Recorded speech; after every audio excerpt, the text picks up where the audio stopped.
Sud Radio, les clés d'une vie, Jacques Pessis. Les clés d'une vie, celle de mon invité. Vous repartez en campagne en l'évoquant dans vos nouvelles chansons. Vivre au contact de la nature vous a permis de le rester, nature.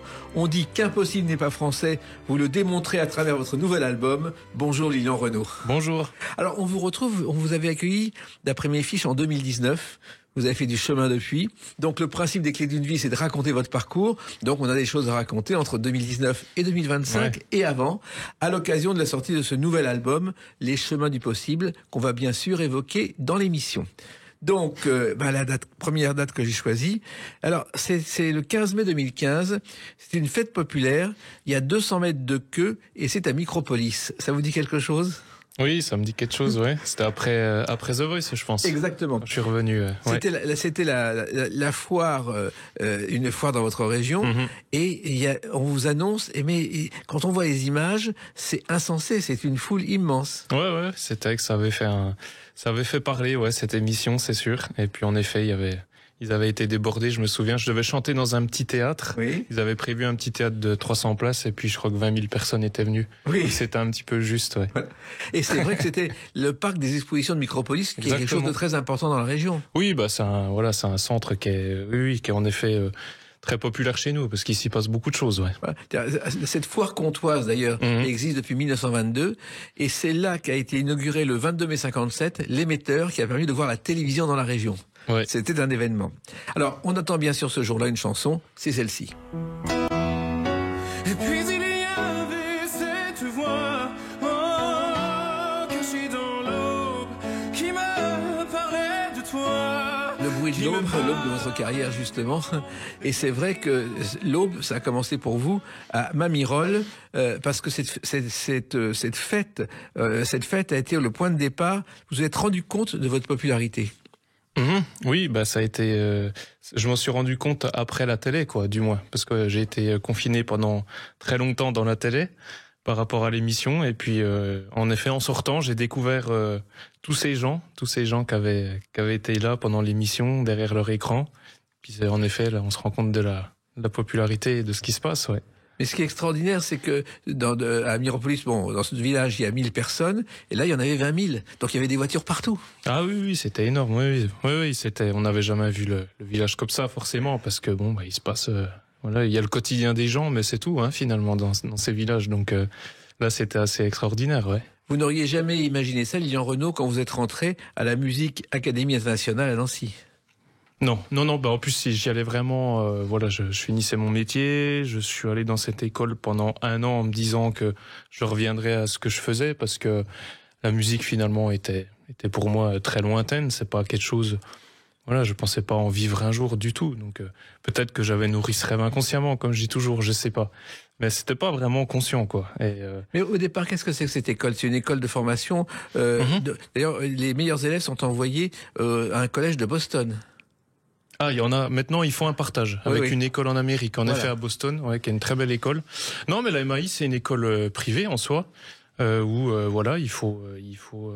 il y a un petit examen d'entrée. Moi, j'étais dans un cursus de chanteur, donc j'ai pas eu beaucoup de difficultés à passer cet examen, mais il y a aussi des cursus de musiciens. Il y a beaucoup de très grands musiciens qui jouent d'ailleurs avec des artistes que je vois actuellement dans des grandes salles, etc., qui sortent de la MAI de Nancy. Et pourquoi avoir choisi cette école? Parce que moi, j'ai pas fait le conservatoire, je connaissais pas la musique. Et c'est une école où on pouvait rentrer sans connaître vraiment la musique, où on pouvait, il y avait pas ce diplôme de départ où il fallait lire des partitions, ce que moi, en tant qu'autodidacte, je sais pas faire. Ouais, en même temps, il y a plein de musiciens qui savent pas lire des partitions. Alors j'ai appris un petit peu depuis avec le temps, mais en effet, moi, c'est pas quelque chose, j'ai pas eu de formation comme ça, j'ai jamais fait d'école de musique, de cours de musique, quoi. Et vous avez commencé à chanter à 10 ans, je crois. Ouais, même peut-être un peu avant. Ouais, même. Ouais, je crois peut-être devant la télé, devant les clips vidéo de la télé. Et comme ça, par passion? Avec mes sœurs, ouais, par passion. Puis un jour, on se met à chanter. Puis en fait, c'est une découverte. On se dit, tiens, j'y arrive à chanter.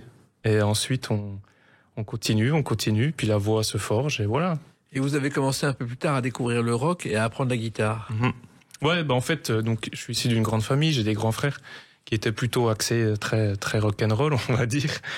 C'était plutôt Led Zeppelin, les Guns, et puis enfin voilà, des groupes de rock français qui passaient à la maison. Et en fait, ouais, j'étais beaucoup bercé là-dedans. Puis après, moi, je me suis intéressé un peu plus à la folk, etc. Parce que ma voix se prête plus aussi à ce genre de chansons que vraiment le rock. Et voilà, c'est un parcours. Justement, le folk est présent dans ce nouvel album, on va en parler. Alors, vous commencez, je crois, avec un ami d'enfance à faire un duo et à vous produire dans les environs. Qu'est-ce qui vous a donné envie de faire ça? Ouais, avec mon ami Bruno, on partait, la passion de la musique, c'est tout. Hein. Mais après, sans aucune, on avait des métiers, chacun de notre côté, et puis nos voix se mêlaient bien. Il y avait je me souviens que moi je chantais les leads, lui plutôt les harmonies, et 2 guitares, 2 voix, ça marchait bien. Oui. Et au final, on arriva à faire quelques concerts, quoi. Oui, au profit du Téléthon. Ouais, on a joué, pour tout ce qu'on pouvait, hein. Honnêtement, alors vraiment, quand on était demandé pour le Téléthon dans le village d'à côté, on y allait avec grand plaisir. Et puis, on a fait toutes sortes de fêtes en soi. Hein. Avec un répertoire classique. Ouais, classique, folk, chansons françaises. Lui, très très passionné de Cabrel, de Goldman, et puis Tracy Chapman, et puis Bob Dylan, et voilà. Et en même temps, vous préparez un BTS de fromagerie laitière. Ouais, c'est ça. C'est ça, ouais. Dans mon village, il y a une école d'industrie laitière. Et pourquoi Pourquoi j'ai toujours été passionné c'est toujours un environnement qui m'a intrigué depuis enfant. Ça a commencé par les vaches dans les champs, et puis on s'intéresse à ce qui se passe derrière. Et j'ai décidé de partir dans une école de fromagerie, pas très compliquée puisqu'elle était dans mon village. Oui. Mais je suis le seul de mes frères à l'avoir faite quand même. Oui. Personne n'a suivi ce parcours-là. Et puis, voilà, mais c'est un métier que j'aime toujours. Ouais. Et le Mamirol, en fait, c'est un fromage qui a été fabriqué à partir de 1935. Alors, d'après mes renseignements, il est entre les Dames, le Saint-Paulin, et c'est aussi un fromage à raclette. Ouais, c'est surtout utilisé en fromage à raclette. Ouais. Mais c'est un fromage qui est fait exclusivement dans l'école. Hein. L'industrie laitière, c'est pas une grosse production. Non, mais on a du mal à en trouver chez son fromager habituel. Exactement. Alors, il se trouve que c'est une famille, effectivement, il y a des oncles paysans et bûcherons. Vos parents ont travaillé dans une école de fromagerie, je crois. Dans cette école, ouais. Et vous commencez, vous, à travailler dans des coopératives, dans les environs. C'est ça. Moi, j'ai travaillé dans ce qu'on appelait, c'était les fruitières Saugettes. C'était un groupement d'employeurs. Et je remplaçais les fromagers dans 3 fromageries pour leur repos. Puis ensuite, c'est moi qui étais en repos et on tournait comme ça. Et donc, c'est un métier prenant. Oui. En même temps, vous gagnez de l'argent et cet argent vous permet de financer ces études. Exactement. Et ces études, il y a un soir, pour la nouvelle promotion, un petit concert. Et là, il y a un certain Bruno Berberès. Alors là, c'est quand je rentre à l'école, à la MAI à Nancy. Ouais, c'est ça, le premier jour. Et toute ma promo, on passe sur scène. Et puis, en effet, dans la salle, il y a Bruno Berberès. Et moi, je ne sais pas qui est cette personne à ce moment-là. Et donc, il me prend en vidéo. Et puis, il me propose assez vite l'émission, quoi. Donc, ça m'est tombé dessus vraiment très, très vite, quoi. Et vous êtes interloqué, vous dites non au début, non? Ouais, j'ai dit plusieurs fois non, parce que, comme on vient de le dire, hein, fromager... 15 septembre, je finis le travail. Le 29 septembre, je suis à l'école à Nancy. Et puis, le premier jour, on me propose The Voice. Je me dis, tiens, c'est bizarre, la vie, ça va vite. Oui. Et je savais pas que dans cette école, on pouvait avoir accès à ce genre de choses, finalement. J'y allais vraiment pas pour ça, quoi. Et donc, ça a été la stupéfaction. Et donc, j'ai refusé plusieurs fois. Et puis, au bout d'un moment, j'ai accepté de le faire. Voilà. Et sans imaginer que vous alliez remporter la saison 4. Ouais, évidemment, oui. Non, je l'imaginais pas. C'est sûr que ça paraît très lointain. Puis je me disais que de toute façon, il fallait des candidats, il fallait des gens aussi pour remplir le casting. Oui. Donc je me suis dit, j'ai une voix, il s'est passé un truc et on verra, quoi. Voilà. Mais j'ai senti très vite que ça a basculé quand même je peux aller loin, quoi. Comment vous l'avez senti? Dès la première émission, par rapport à ce qui s'est passé, au buzz, à l'engouement, dans les coulisses, il y a tout un ressenti comme ça qui fait qu'on sent que, il se passe quelque chose, on sent une effervescence plus autour de certaines personnes que d'autres et on le sent vite, quoi. Et d'ailleurs, dans cette promotion, il y avait Anne Silla et Camille Lelouch qui ont fait leur carrière ensuite. Ouais, bien sûr. Et puis d'autres, hein. Oui, mais c'était les 2 plus importants. Oui, voilà. Après, oui, c'est vrai. Et le fait de se retrouver comme ça, pris dans un tourbillon, parce que les premières émissions sont enregistrées et à la fin, on découvre sa popularité. Oui, exactement. Oui, c'est ça, c'est ce que je disais au début de l'émission. voilà, il y a les 6 mois confinés et puis ensuite on découvre la réalité. Et alors, vous vous reconnaissez dans la rue? Ouais, bah oui, forcément. Hein. Au début, là, c'était... Sauf un boucher. Oui, exactement. Qu'est-ce qui s'est passé ce jour-là, Liliane Renaud? Oui, c'est vrai. Un boucher autour de chez moi où j'allais chercher un bout de viande et puis... Et c'est vrai qu'il me croyait pas. Il me disait, mais vous ressemblez à Lilian Renaud. Ben, je dis, je suis. Mais il me dit, non, c'est pas possible. Il peut pas faire ses courses ici. C'est impossible. Bah, j'ai dit, si, il peut. Il y a pas le choix. On continue de manger en soi. Ouais. Et puis voilà, ouais, c'est une anecdote rigolote, quoi. Et donc, vous avez dit que vous étiez son frère, finalement, c'est ça? Oui, c'est vrai. Je savais même plus ça, vous voyez. Donc, ouais. Je lui ai dit, oui, je suis son frère. Hein, il n'a jamais su la vérité. Bah, je pense pas, du coup, ouais. Donc The Voice a été un triomphe, et puis ensuite il y a eu beaucoup d'autres choses, et on va les évoquer à travers une autre date, le 10 avril 2019. À tout de suite sur Sud Radio avec Lilian Renaud. Sud Radio, les clés d'une vie, Jacques Pessis. Sud Radio, les clés d'une vie, mon invité Lilian Renaud. Nous parlons tout à l'heure de Le Chant des possibles, votre nouvel album, un chant CHAMP. Même s'il y a CHANT dans les chansons. Et puis, on a évoqué au début, effectivement, dans The Voice, et le 10 avril 2019 est sortie une nouvelle chanson dont le titre symbolise votre retour et votre désir de chanter.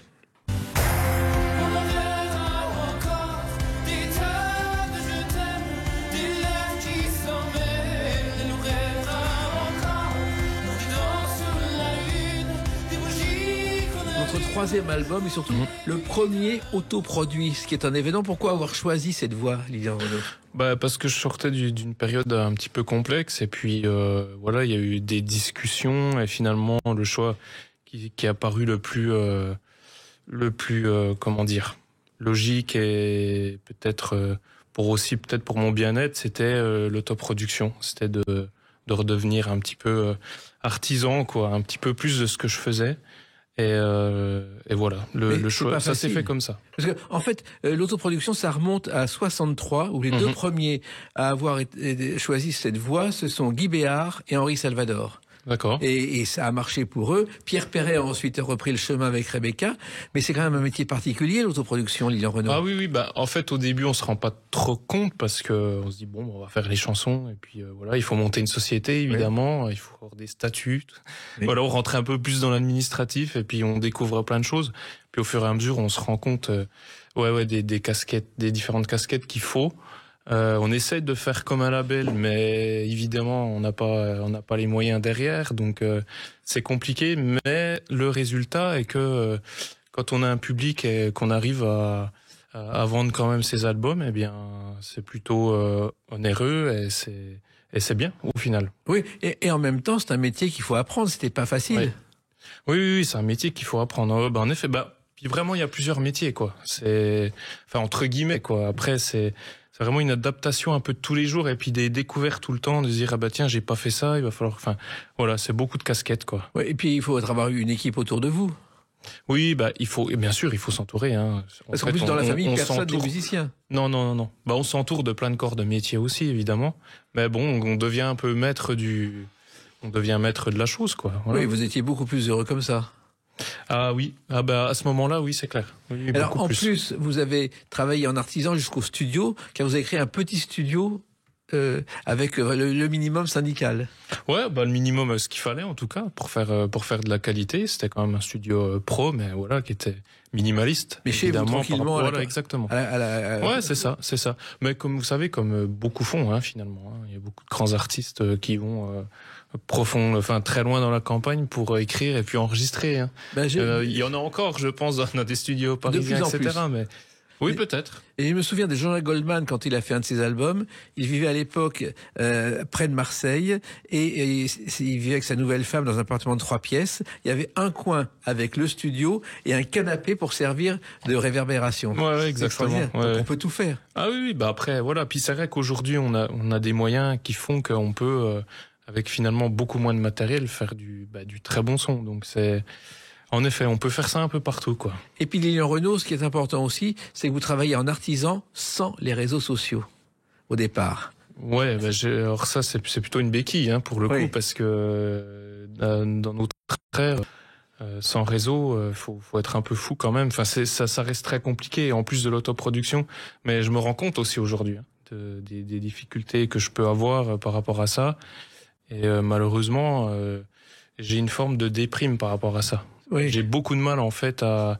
S'il faut que je fasse 2 pauses dans une journée, c'est très compliqué. Oui. J'ai beaucoup d'énergie pour des choses, mais pour ça, vraiment très très peu, c'est assez bizarre. Mais du coup, c'est quand même une béquille un peu. Hein. Oui, mais en même temps, si on n'aime pas ça, et puis il n'y a pas que des avantages.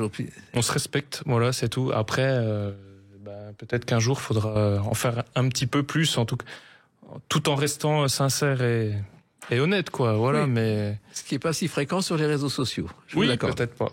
Alors, ce qui est clair, c'est que cette décision d'autoproduction est venue après des ennuis de santé, après un burn-out, et après une longue réflexion, car ça s'est pas fait toute seule. Ah oui, ça s'est pas fait tout seul. De toute façon, le burn-out nous ramène dans un état de... Voilà, on revient quand même à des choses très très terre à terre, hein, parce que quand on n'est pas bien dans son corps, c'est compliqué d'avancer. Donc on revient à des choses très très voilà, la famille, enfin des choses, notre environnement. Et puis ensuite on réfléchit et voilà. En fait, la vie, vous savez, c'est que des choix qu'on fait à des moments, à des autres. Et puis à partir du moment où on fait un choix, le chemin se redessine différemment, quoi. Mais voilà. Mais le burn-out, en plus, le mot, je me suis un peu renseigné, a été utilisé pour la première fois aux États-Unis en 1974 pour décrire l'état psychique de psychiatres qui donnaient des consultations bénévoles dans des dispensaires. Donc c'est venu en France bien après les années 70. Ouais, oui, j'imagine. Et alors, oui. Ce burn-out, ce qui est étonnant, Lilian Renaud, c'est que vous l'avez senti et un jour vous avez dit « j'arrête » alors que vous étiez en plein succès. Ouais. Bah oui, parce que de toute façon, pas le choix. C'était, en fait, je me sentais pas de remonter sur scène, etc. J'avais attrapé une forme de peur, d'angoisse qui était assez profonde. Et mais puis, dû à quoi? Je sais pas. Je sais pas. C'est parce qu'on se sent un petit peu, on marche à côté de, comme je dis toujours, on marche à côté de ses pompes. Et puis le déracinement que j'ai vécu, vous savez, j'étais fromager où comme je dis toujours, je traversais ma colline, j'allais faire mon travail, et puis du jour au lendemain, on m'a mis là, et il a fallu que je m'adapte à tout et que du jour au lendemain, je chante devant des milliers de gens. Hein, et puis voilà, c'est simplement un déracinement. Et quand on coupe l'arbre, il va pas très bien. Oui. C'est tout. Et en plus, vous avez eu de la chance parce que votre manageuse, à qui vous avez téléphoné pour dire je ne termine pas ma tournée, a parfaitement compris. Ah oui, à l'époque, de toute façon, oui, elle m'a dit de toute façon, on pourra pas avancer sans toi. Voilà. Tout simplement. Donc c'est vrai qu'il y a eu une bonne compréhension à ce niveau-là. Et voilà. Et puis, on vous avait construit un personnage qui, on l'a vu quelques temps plus tard, ne correspondait pas à votre réalité. Pas forcément. Alors, il y a eu, je pense qu'ils ont fait aussi au mieux avec la réalité du marché et essayer aussi de me respecter. Hein. Et j'ai pas vu non plus des gens qui m'ont dit, toi, on va te prendre, on va te changer et puis on va te dénaturer. C'est pas la réalité. C'est pas comme ça que ça se passe. Mais simplement. Pour moi, à ce moment-là, tout va trop vite. Voilà, tout va trop vite, et puis les décisions vont trop vite, sont prises à ma place, et du coup, ça devient très complexe pour moi.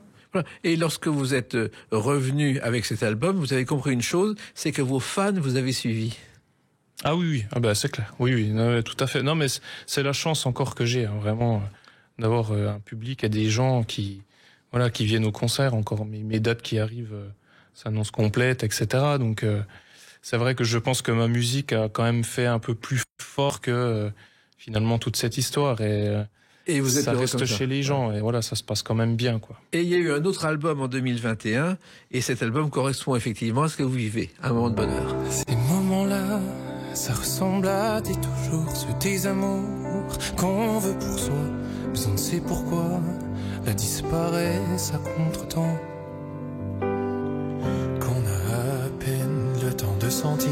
Alors, ce qu'il y a d'étonnant dans cet album, c'est qu'il y a 8 chansons en anglais. Et je crois que vous avez appris l'anglais, vous avez pris des cours d'anglais pour ça dans votre région, Lilian Renaud. Alors, pas des cours, mais j'ai rencontré un ami musicien qui s'appelle Lee Catterson, qui a un studio de musique, en fait. Et en fait, le destin il m'a mis sur sa route. Et puis, j'ai chanté chez lui, et on s'est pris d'affection, et on a fait ces 2 albums ensemble.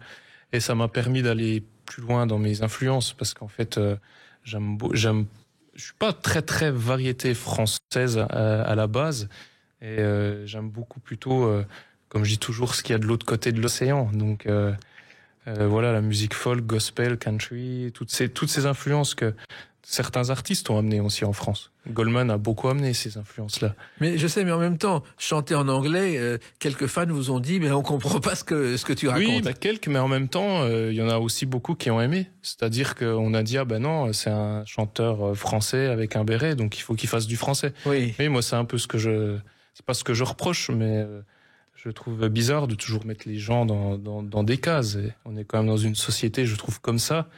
Et la réalité, c'est que mes chansons en anglais auraient très bien pu marcher comme d'autres. C'est simplement qu'on décide à notre place que non, ça ne marchera pas.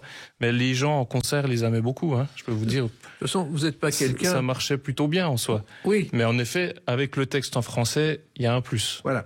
Mais en même temps, vous n'êtes pas quelqu'un, j'ai compris, qui se laisse faire. Lorsque vous décidez quelque chose maintenant, vous le faites. Ah oui, c'est clair.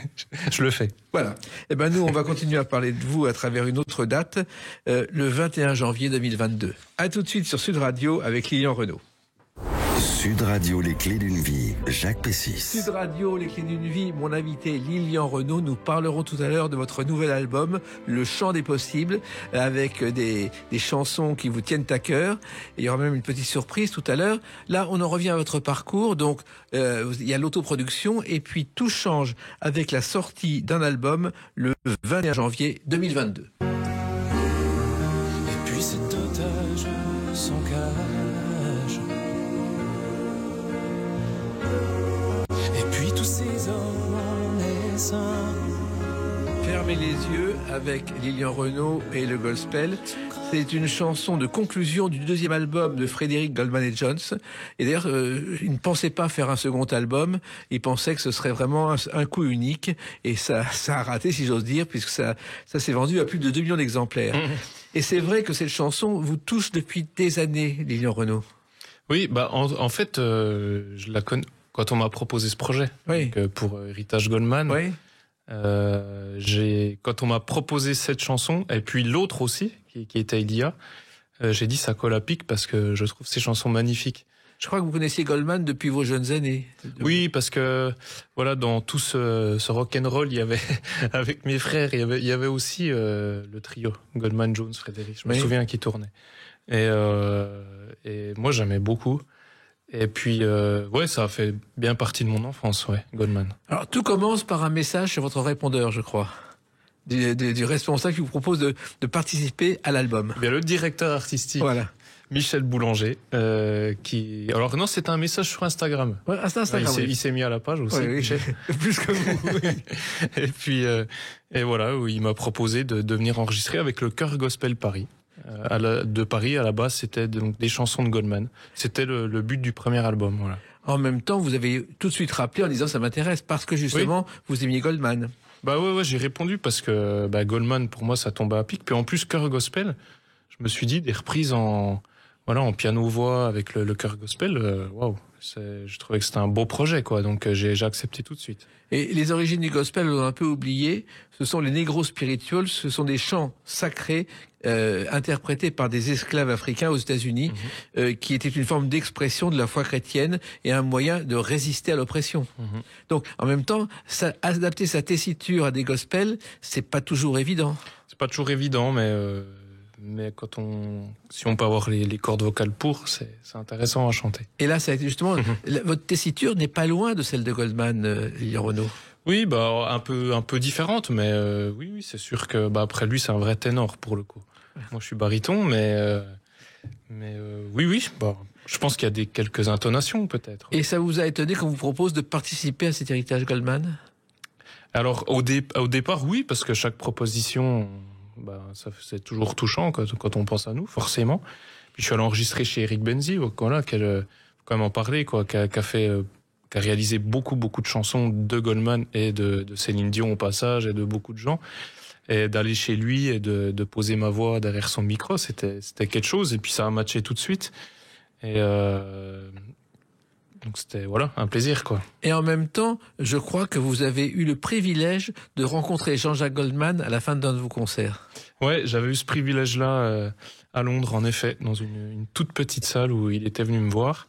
Et c'était Ouais, c'était un moment assez unique. On avait partagé un petit moment aussi après le show. En plus, c'était un concert très intimiste en guitare-voix et j'avais trouvé vraiment sa démarche de passer là juste incroyable. Vraiment, ça m'avait beaucoup touché, quoi. Et comment ça c'est? Vous étiez à Londres, comment c'était arrivé? Eh ben, c'était une toute petite salle dans une école française à Londres.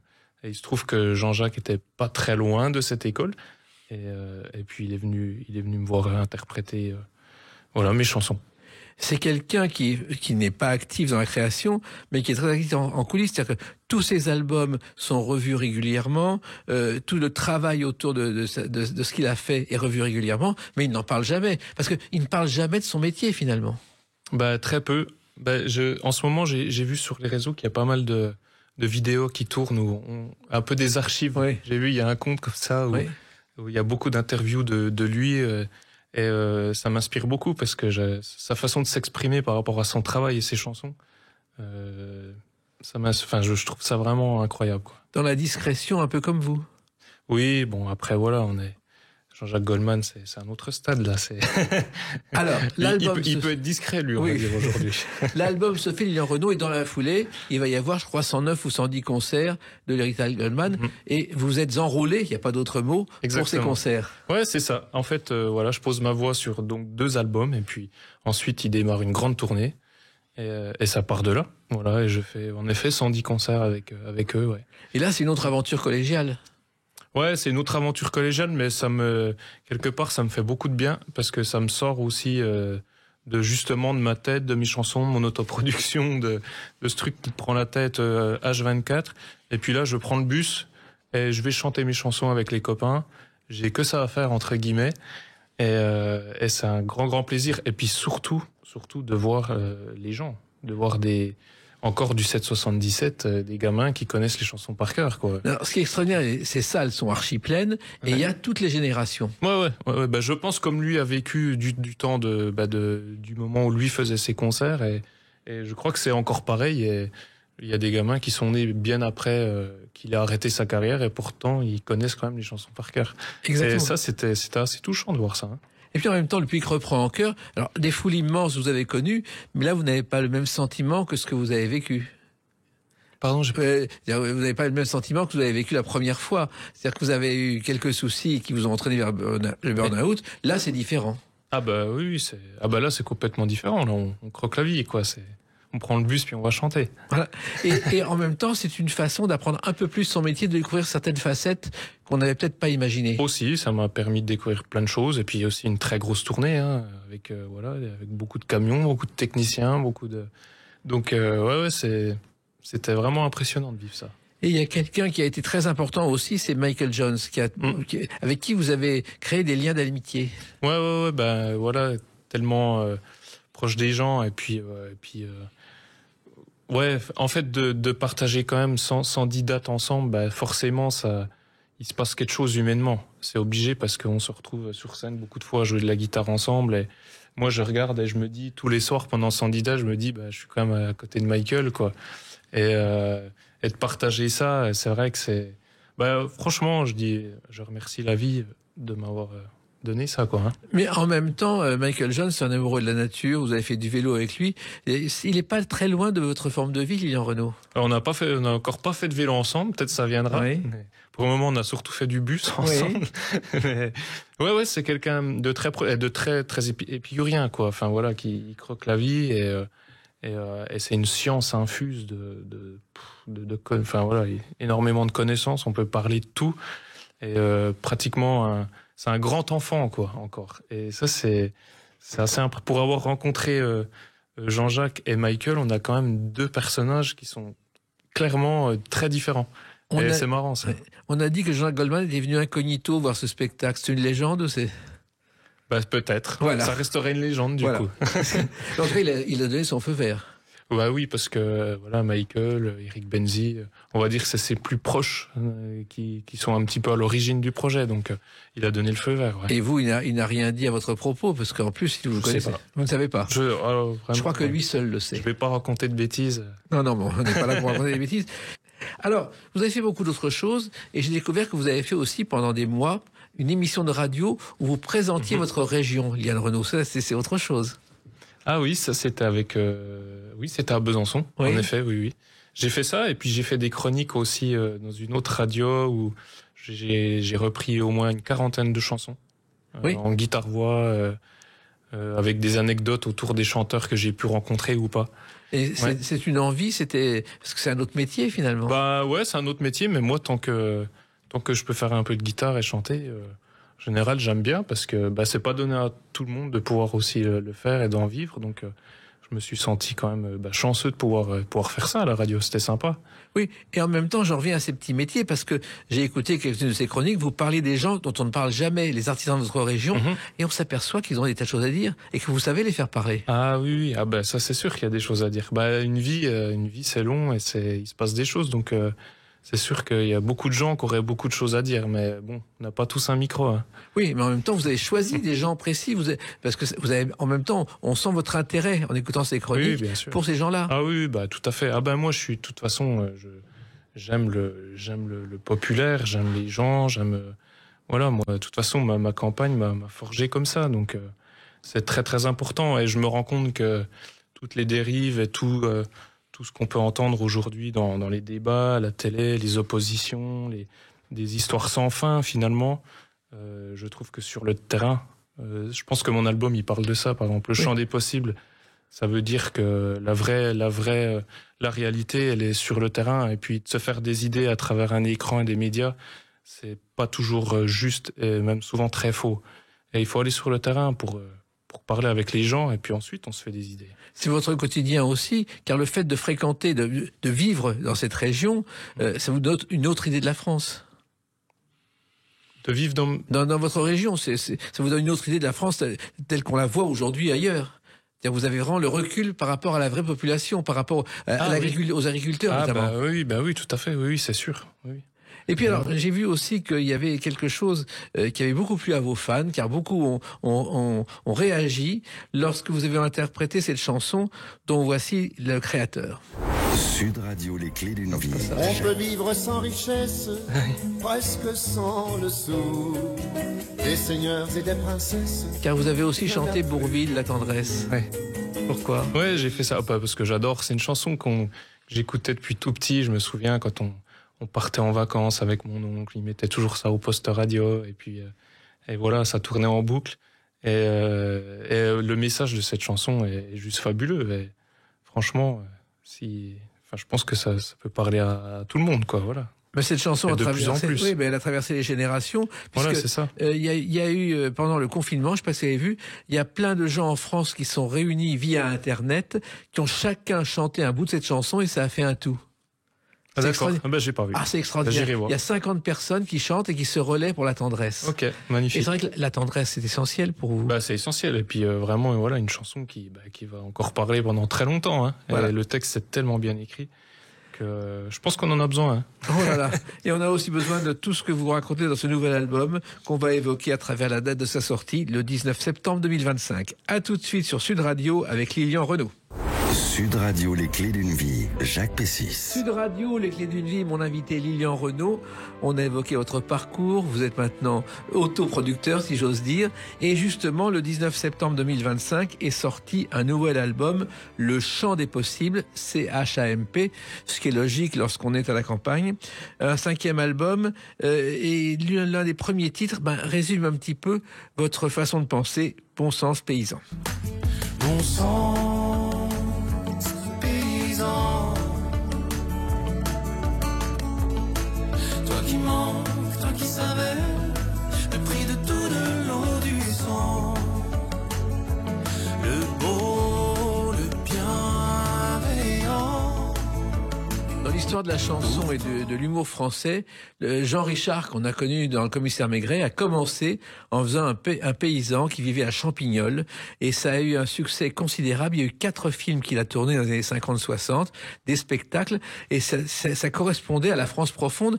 Et cette France profonde, on la retrouve dans cet album. D'abord, cette nouvelle aventure, vous l'avez voulu vraiment personnelle et liée à votre région et à votre vie.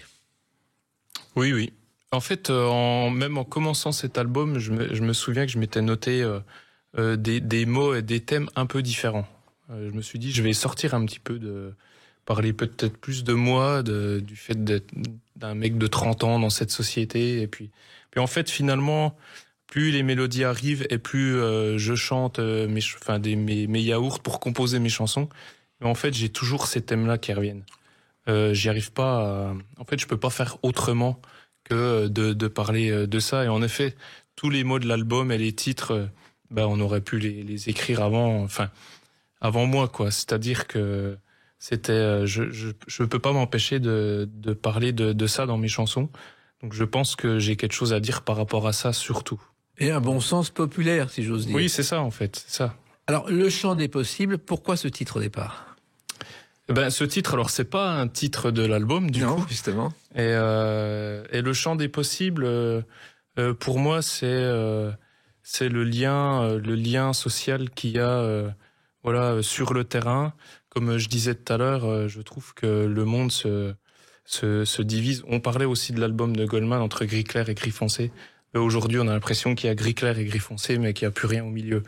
Et quand on est sur le terrain, on voit tout ce qu'il y a au milieu là. Et puis on peut penser je veux dire, on vit dans une société où on like et on dislike. Voilà, j'ai l'impression que c'est noir ou gris, quoi. Le Chant des possibles, il ramène ça. Il veut dire, moi, mon papa est quelqu'un de très catholique, qui a des valeurs de travail, etc., mais qui est l'homme le plus ouvert du monde, qui m'a appris le respect de la différence, qui m'a appris le respect de l'autre, qui m'a appris le respect de la nature. Et en fait, c'est ça que je veux dire. C'est que j'ai l'impression qu'aujourd'hui, on se regarde plus qu'à travers un spectre politique pratiquement, et ce qui me rend très triste. Oui, et qui rend triste tout le monde, en fait, parce qu'on est tous pris dans cette société, alors que ce que raconte cet album, c'est non, on peut être une chose et une autre, on peut penser une chose et son âme. Enfin, vous voyez ce que je veux dire. Il y a beaucoup de nuances dans tout ça. Et Le Chant des possibles, je pense qu'il raconte ça. Exactement. En quelque sorte, c'est une ode à la fraternité qui est de plus en plus indispensable. Exactement. Alors, ça veut dire beaucoup de travail, ça veut dire aussi trouver des idées, trouver des chansons, et surtout, je crois que vous avez beaucoup travaillé les mots et que vous sentez avoir progressé par rapport au 4e album, puisque c'est le 5e. Oui, je trouve que j'ai mis un point d'honneur sur les textes. Alors, j'ai eu la chance formidable, comme il faut le dire. J'ai fait cet album avec Kylian Arzel, qui n'est autre le fils de Gildas Arzel. Voilà, qui est un compagnon de route de Jean-Jacques Goldman, qui est un auteur, et en fait, qui a été plutôt touché par mes chansons et ma plume. Et en fait, il est venu aussi sur certains textes m'apporter de la nuance et me dire, c'est un puissant fond de connaissances qui m'a parlé longuement aussi. Et il m'a appris aussi à mieux faire mes textes, quoi. Et du coup, j'ai mis un point d'honneur là-dessus. Et je pense que ça se ressent sur les textes. Voilà. Mais c'est beaucoup de travail, parce que quelquefois, il faut trouver le mot qu'il faut, et ça peut prendre quelques jours. Exactement.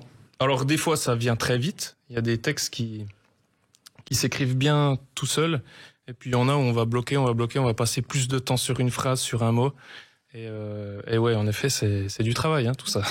C'est le cas de Pierre Perret, qui m'a toujours expliqué que quelquefois, il a mis 3 mois à trouver un mot dans une chanson. Ah oui, mais ça m'étonne pas, ouais, c'est possible. Et c'est le cas, je crois, d'une chanson qui s'appelle Tourne. Tourne les rêves, tourne le monde, tourne les cœurs, tourne les âmes, une danse de 1000 jours. Tourne les rêves, tourne le monde, tourne les cœurs, tourne les âmes. Là aussi, donc effectivement, les mots ont été difficiles à trouver. Celle-là, c'est un peu différent. Je dirais que c'est pas le meilleur texte, mais mélodiquement, je trouve que c'est une des meilleures chansons de l'album, parce qu'en fait, le texte, comme je dis, quand je compose, j'ai pris le piano, j'ai fait tourner 4 accords, et j'ai donc trouvé cette mélodie, et puis le texte est né en même temps, en fait. Et j'ai essayé beaucoup de fois, même avec Gilda, je me souviens, on a eu des longues discussions pour essayer d'améliorer ce texte qui est plutôt très simple sur cette chanson. Et en fait, on n'a jamais réussi. Parce que des fois, quand il y a un sentiment qui passe à travers une chanson, il naît comme ça tout de suite, quoi, en fait. Vraiment, c'est né d'un coup, quoi, la chanson. Et Et donc, pour celle-là, c'est un peu différent. Ouais. On n'a jamais réussi à améliorer le texte. Donc, il est resté ce qu'il était à la base. Oui, mais une chanson, ce sont aussi des mots simples au départ pour que tout le monde les retienne. C'est sûr. Ça fait voilà. Et puis, c'est ça qui marchait pour cette chanson. Voilà. Quand on pense à Goldman, l'une de ses dernières chansons, c'est Tourne les violons. Ouais, c'est vrai. Qui est dans son dernier album, Chanson pour les pieds. Oui, tout à fait. Et alors, il se trouve aussi que Kylian Arzel, donc votre compositeur et complice, vous l'avez rencontré pendant l'héritage Goldman. Oui, parce que il a enregistré des guitares sur les albums où moi j'ai posé les voix. Et en fait, un jour, on était dans une promo pour héritage, il a essayé ma guitare et j'ai trouvé que c'était un guitariste folk pour le coup, vraiment incroyable, comme on en croise peu. Et on a commencé à discuter autour de ça, jouer ensemble. Et puis, assez vite, je lui ai demandé de devenir le réalisateur de ce 5e album. Et vous aviez les mêmes influences, les mêmes goûts. Exactement. Vraiment, c'est assez impressionnant de rencontrer quelqu'un qui... Parce que finalement, on est dans ma génération, là, on n'est pas tant que ça, quoi, avec ses influences, etc. Et malheureusement, parce qu'elles sont tellement belles. Mais on est bien d'accord. Mais en tout cas, c'est assez impressionnant de voir. Tiens, j'ai écouté ça quand j'étais. Ah ouais, moi aussi, mais c'est fou, personne connaît. Et puis en fait, sur plein de trucs comme ça. Et finalement, on a réalisé ces chansons ensemble, quoi. Et puis, il vous a présenté quelqu'un d'autre qui est Callum Shermont. Callum Stewart. Stewart. Alors, je l'ai rencontré pendant aussi Héritage Goldman. Et lui, c'est le musicien celtique juste incroyable en France, voilà. Il joue de la flûte irlandaise. Ouais, des whistles, des flûtes irlandaises, puis ce fameux Uillein Pipe, qui est vraiment la cornemuse irlandaise, vous savez, avec le ballon sous le bras, quoi. Et c'est un joueur exceptionnel. Il est écossais, il vit en Bretagne. Et en fait, on est devenus amis durant la tournée. Et puis, il est venu poser forcément son instrument sur mes chansons, sur cette chanson. Et maintenant, il est sur scène avec moi aussi. Et en fait, c'est cette flûte irlandaise, c'est une flûte à 6 trous, je crois. Le whistle, oui, exactement. Alors, il se trouve que c'est extraordinaire parce que il y a quelqu'un qui un jour a vu cette flûte et a eu l'idée d'un album de bande dessinée, c'était Peyo, la flûte à 6 trous. Et la flûte à 6 trous, il a inventé des personnages qui avaient cette flûte, c'était les Schtroumpfs. Et les Schtroumpfs sont nés de cette flûte irlandaise. C'est assez particulier. Tout à fait, on les voit avec le...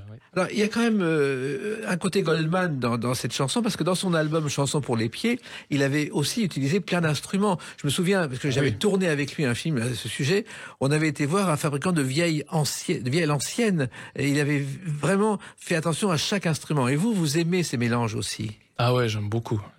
Et puis vraiment, dans tous ces instruments-là, pour moi, il y a quelque chose qui dépasse qui dépasse l'âme, quoi. Moi, je sais pas pourquoi ça me touche autant, mais voilà, après ça, c'est des énergies, finalement. Et puis, il y a une autre chanson qui est beaucoup plus personnelle, c'est Ta main sur nos doigts. Et que vienne ton âme et toi, et que vienne ta main sur mon doigt, et que vienne... Là, effectivement, 30 ans, la paternité, oui ou non, vous vous interrogez sur ce problème dans le monde d'aujourd'hui. Ouais, c'est sûr, on se pose des questions. Alors, dans la chanson, je raconte que je pense que la vie prendra le dessus et que à un moment donné, on arrêtera de se poser des questions. Oui. Mais en effet, on s'en pose, on voit bien comme, pour ce que j'ai parlé tout à l'heure aussi, comment le monde évolue et pas toujours comme on aimerait qu'il évolue, voilà. Et forcément, on se pose des questions quand on arrive à un âge où on pourrait, quoi, voilà, où la paternité. Et on peut s'interroger avec ses parents, parce que ses parents ont connu un autre monde. Ouais, ils ont connu un autre monde, mais eux, ils attendent, ils veulent qu'on fasse des enfants. J'imagine. Il n'y a pas une fois où je les croise et ils m'en parlent pas, je crois. Faut écouter la chanson. Parce que mes parents, en plus, ont eu 6 enfants. Alors eux, leur vie, en fait, c'est les enfants. Voilà. C'est-à-dire que leurs enfants, leurs petits-enfants, voilà, leur vie se résume à ça, finalement. Et pour vous, pas que, mais voilà, c'est plus qu'important. Oui, mais votre vie, pour l'instant, pour vous, c'est les chansons et les tournées. Car les tournées, vous les organisez vous-même. Ouais, je travaille aussi, je suis bien entouré, mais en tout cas, j'ai la clé du truc, quoi, en tant que producteur de mes concerts, ouais. D'ailleurs, vous avez commencé symboliquement à l'Escale de Morteau, dans votre région. Ouais, c'est une très belle salle. C'est une très belle salle avec une charpente incroyable. Et j'ai fait ma résidence là-bas aussi, avec mes musiciens, et puis on a fait la première date. Et maintenant, ça continue. Vous avez toute une série de concerts qu'on trouve les dates sont sur Internet, on les trouve facilement. On trouve tout, mais pour vous, c'est encore une fois au départ, il y a beaucoup de concerts dans votre région. Bah oui, parce que le remplissage est aussi plus simple, parce que dans l'Est, voilà, j'ai toujours une notoriété. Mais on cherche à aller ailleurs. On y travaille, mais organiser des concerts quand on a beaucoup de musiciens, beaucoup de techniciens, etc. Eh bien, aujourd'hui, parfois, ça peut être un peu complexe. Hein. Oui. Donc, c'est un travail aussi, et on espère vraiment qu'on va réussir à élargir dans toute la France, là, en 26 et 27, quoi. Voilà. Écoutez, vous prenez le temps, et vous le chantez d'ailleurs, Laisse-moi le temps. Laisse-moi le temps, celui du vent, qui courbe les plus vieux déchets. Laisse-moi le temps, c'est lui qui souvent rapporte nos âmes bohémiennes. Mais pourquoi toi j'ai renoncé souvent? Cet album, Le Chant des Possibles, est donc disponible partout. C'est votre nouvelle aventure avec ses tournées. Mais je sais que vous aimez par-dessus tout le contact avec le public et avec celles et ceux qui vous écoutent. Oui, bah j'aime bien. En fait, c'est surtout faire les chansons qu'on a fait en studio, et qu'en fait, quand elles se retrouvent sur scène avec des musiciens, bah, forcément, ça fait toujours quelque chose. Plus l'énergie du concert, des gens qui sont là pour écouter, pour partager le moment. Donc tout ça, ça reste toujours touchant en tant qu'artiste, en fait. Écoutez, non seulement on vous écoute sur scène, mais vous avez voulu nous faire un cadeau, faire écouter une de vos chansons en direct, je dis pas en live parce qu'on parle français, au micro de Sud Radio. Alors, je vais vous laisser terminer cette émission en prenant votre guitare, votre micro, et puis de nous faire en exclusivité, mais en direct, une chanson de l'album, qui est Beaucoup de toi. Exactement. Qui est importante pour vous. Ouais, c'est une chanson importante qui clôturera bien cette émission, du coup. Voilà, qui est une chanson pour mon papa. Parfois le soir était dur, les sourires semblaient bien trop loin, et la croix accrochée au mur, pour ne pas oublier la valeur du pain. Rares les fois où tombait l'armure d'un guerrier au front, que l'on n'ait jamais faim. Et la prière, tu en es si sûr, nous disait le soir, tu feras le bien.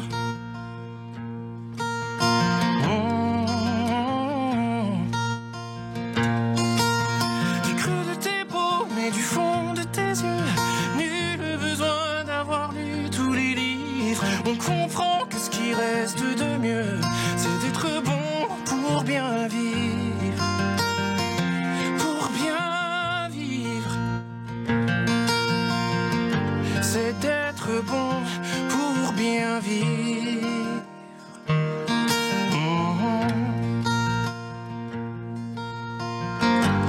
Il y a des hommes épris de fortune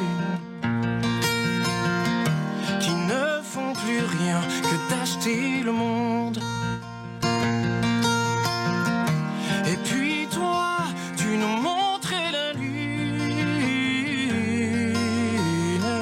que l'on comprenne au fond qu'il n'y en a qu'une. Il y a des hommes au-dessus des tribunes qui déclament si fort à faire taire les cœurs. Et puis toi, délaissant le costume, tu nous as tant appris dans toute ta pudeur.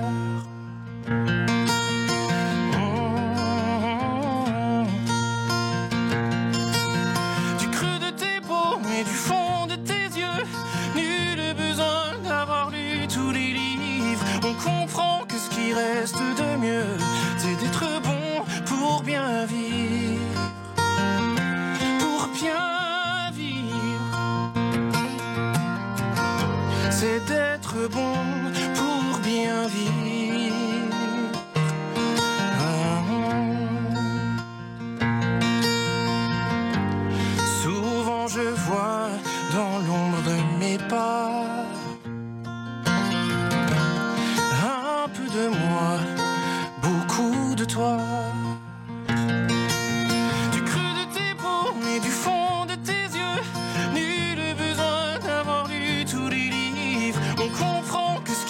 reste de mieux, c'est d'être bon pour bien vivre, pour bien vivre. C'est d'être bon pour bien vivre.